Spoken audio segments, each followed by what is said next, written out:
திரும்ப திரும்ப சீஷர்கள்ட்ட ஆசாரியர்களும் பரிசேயர்களும் சதுசேயர்களும் சொன்னது, அந்த இயேசுவை சொல்லாதீங்க, அந்த இயேசு என்கிற நாமத்தை சொல்லாதீங்க. இயேசு என்கிற அந்த பேரை அவங்க விரும்பல. ஆனா அப்போஸ்தலர்கள் திரும்ப திரும்ப இயேசுவையே சொன்னார்கள். இயேசுவை குறித்து பேசக்கூடாது என்று அடித்தார்கள். அதையும் அவர்கள் சந்தோஷமா ஏற்றுக்கொண்டார்கள்.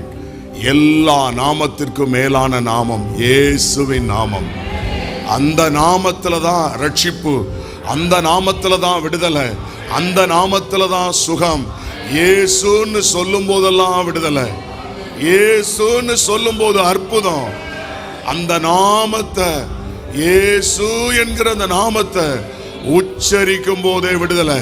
இன்றைக்கும் இந்த உலகம் இயேசுவை அறியவில்லை. சொல்றாங்க, எங்க போறீங்க? இந்த இயேசு கோயிலுக்கு போறாங்க.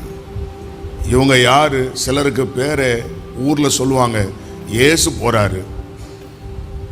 அவங்க நினைக்கிற இயேசு அல்ல அது. அவர் பிதாவுக்கு சமமானவர், அவர் திருத்துவத்தில் ஒருவர்.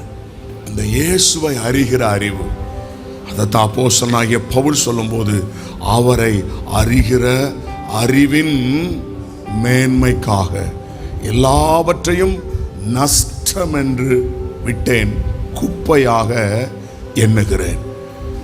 இயேசுவை அறியணும். இன்னும் இயேசுவே, நான் இன்னும் உம்மை அறியணும்.